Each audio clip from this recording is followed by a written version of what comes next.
Kumusta mga bro? So, ngayong araw, ikakabit natin tong ADV fender sa ating Honda Click. So, nabili ko to sa Shopee. Presyo nito ay 949 pesos. Di pa kasama yung shipping. So, ito siya. Carbon yung kulay niya. So, ito yung ilalim. Yung ilalim wala. Parang matte black lang or plain black lang siya. So, dito lang sa taas yung carbon niya. Medyo disappointed lang ako nung dumating to kasi ito nung dumating to sobrang naka-UP to, nakaganyan to dito pati to. So di ko alam kung bakit, di ko alam kung dahil ba sa shipping, pero kasi secured to, naka-box, pero dumating siya na nakabend tong part na to. So ginawan ko lang ng paraan, ininit ko lang ng lighter. Ito hindi pa masyadong na straight, pero sana pwede na to. So, hindi siya kasing kapal or kasing tibay ng stock na ADV. Pero, pwede na rin siguro to. Mukhang hindi naman madaling mabasag. Pero yun nga lang. UP lang siya nung dumating. Kaya, medyo di ko siya nagustuhan. And, di na rin nag-reply yung seller mula nung dumating to. Nanghingi kasi ako ng picture bago i-ship. Tapos, di nila ako nabigyan kasi na-ship na daw. So, di ko na lang pinilit. Pero yun, dumating. Yan nga. UP siya dito. Hindi na sila nagre-reply mula nun. So yan. Aside dito, bumili ako ng mga clamp para humawak dito sa fender. So ito yung clamp na nabili ko. 59 pesos to. Shopee lang din. Naghanap ako ng itim pero ito lang nakita ko, itong silver. So pipinturahan na lang natin ito ng itim. Kasi napansin ko rin dun sa itim or sa ibang kulay, natatanggal siya katagalan.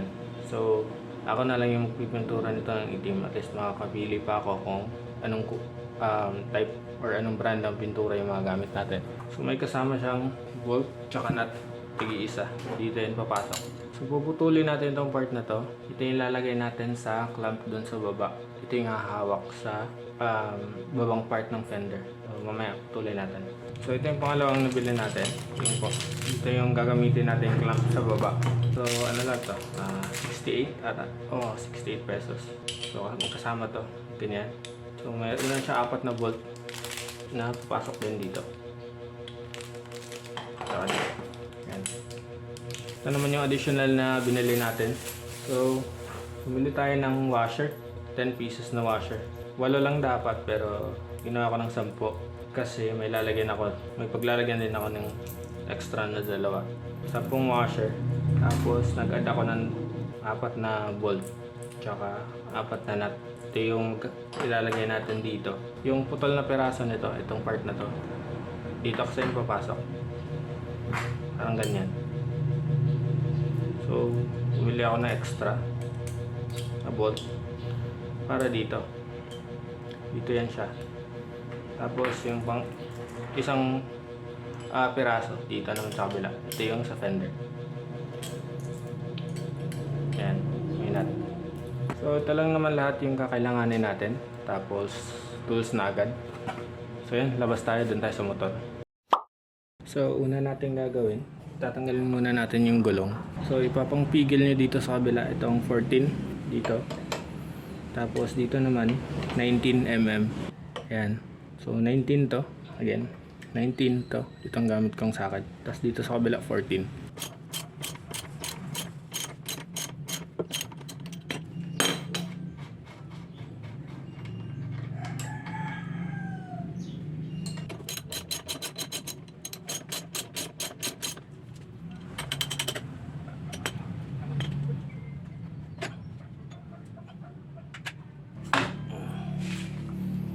Ayan mga bro, tanggalan natin. So tabi lang muna natin tong gulong. So dito sa ilalim, meron tayong 2 bolt. Hindi ko lang kita. Ito, tsaka to. 10mm yan. So yan naman yung tatanggalin natin. So gamit ko ngayon ay T-wrench. So meron pa palang isa dito sa loob. Dito banda.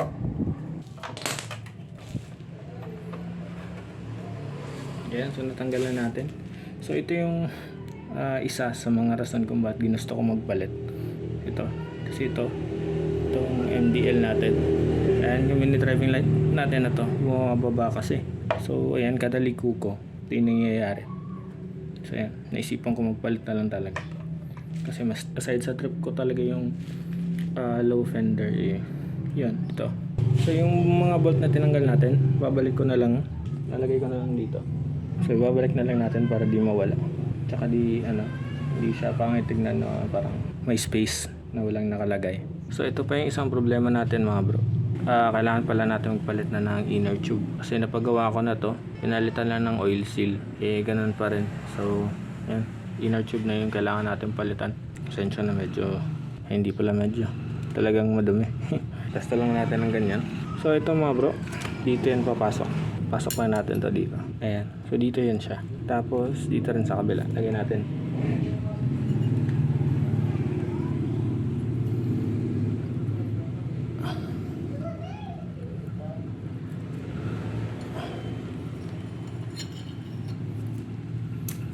So naputol na pala natin yung extension dito. Ayan o. Ito yung pinagputulan natin. Tapos niliha ko lang ng 180 grit para mawala yung mga matutulis na part. Iwas sugat na rin kapag maglilinis kayo. Try natin i-fit yung fender natin. Ayan. So ganito siya. Ayan siya. So tanggalin lang natin. Tapos ito mga bro, dito yan siya.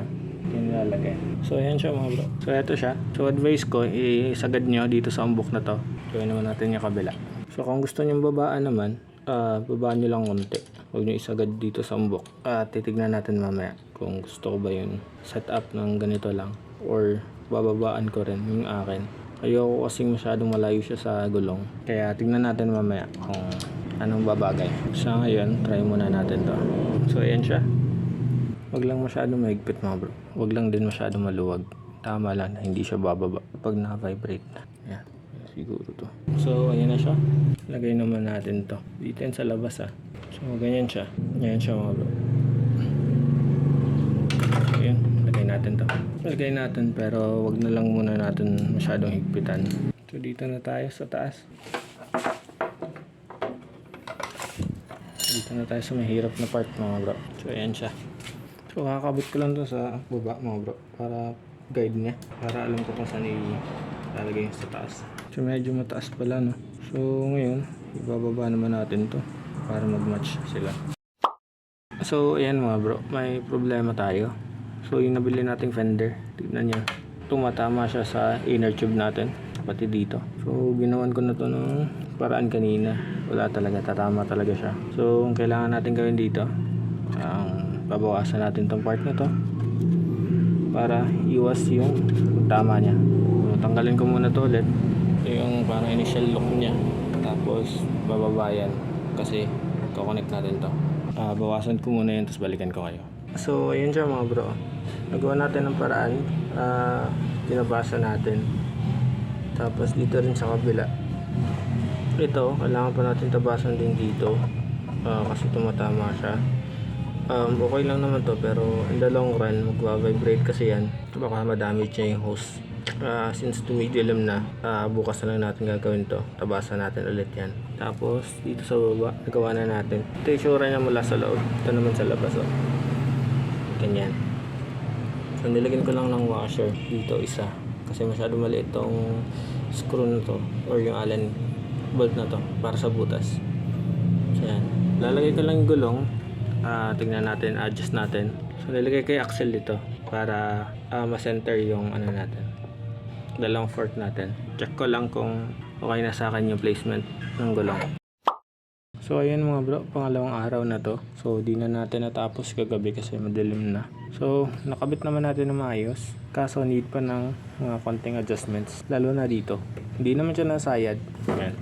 Hindi siya sumasayad na try ko, pero hindi ko alam kung normal ba tong talagang sobrang lapit niya. Nanood ako ng ibang vlogs kung saan nag-install din sila ng ganito.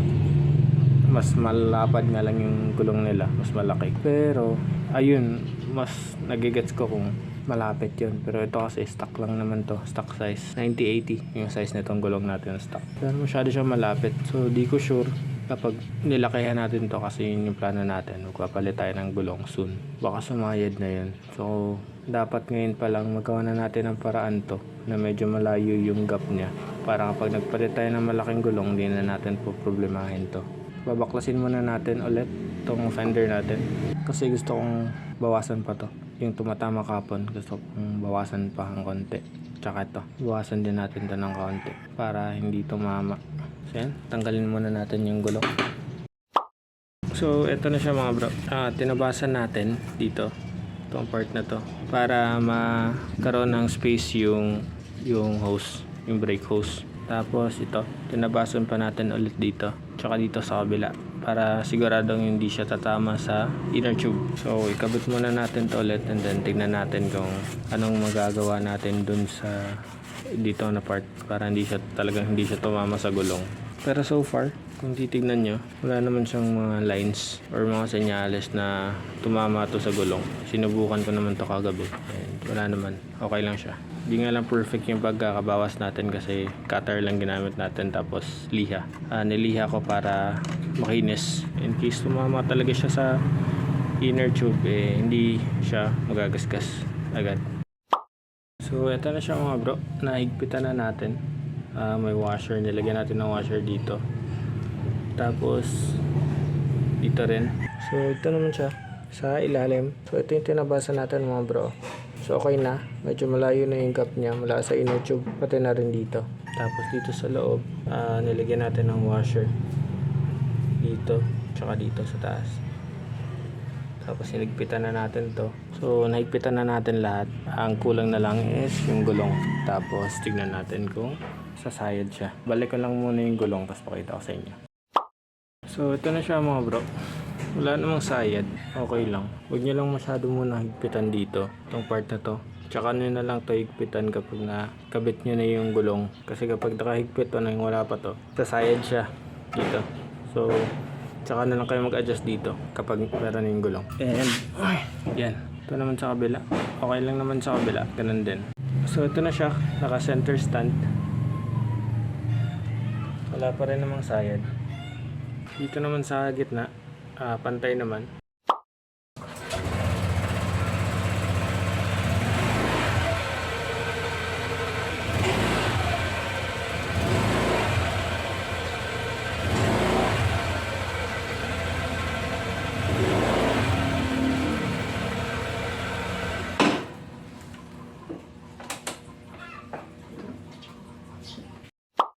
So ito na yung final look niya mga bro. Ayan, basa pa yan kung makikita nyo kasi kakahugas lang natin. So yung part na to, ilang araw na to mula nung nakabit natin yung fender. So sinubukan ko muna siya sa kalsada kung ano yung magiging performance niya. And so far okay naman. So hindi naman to sumasayad, okay lang siya. Tsaka na lang natin gawin to ng paraan pag palit na tayo ng gulong. So yung kulang na lang dito is yung mga bolts. Nag-order kasi ako ng white bolts para dito. Tsaka to, papalitan natin to eh. Tsaka dito, hanap pa tayo ng pwede natin malagay para hindi siya blanco. So hindi ko na mababa to. Kasi kapag binaba ko to, dito naman tayo magkakaproblema. Lumalapit kasi ito sa gulong kapag binababa ko. Kaya hinayaan ko na lang. Tsaka pansin ko rin, mababa to sa iba. Kasi iba yung gulong na gamit nila. Pero kapag stock, ganito talaga, parang ganito talaga tignan. Malaki yung gap. So siguro sa gulong din to. Ayun lang mga bro. Gagawin ko na lang ng update to. Kapag namating na yung order natin na bolts, papalitan natin to. Pero tsaka na siguro kapag nakapagpalit na tayo ng inner tube.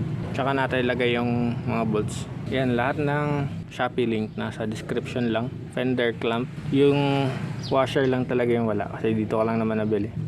Mga bolt center. So ayan siya mga bro. Hapon na kasi kaya medyo madilim na. Pero maganda siya tignan. Bagay na bagay. Tsaka bumagay din siya sa sticker natin dito. So yun, nandito na lang muna. Maraming salamat sa mga nanood at tumapos ng video. Sa susunod ulit mga bro.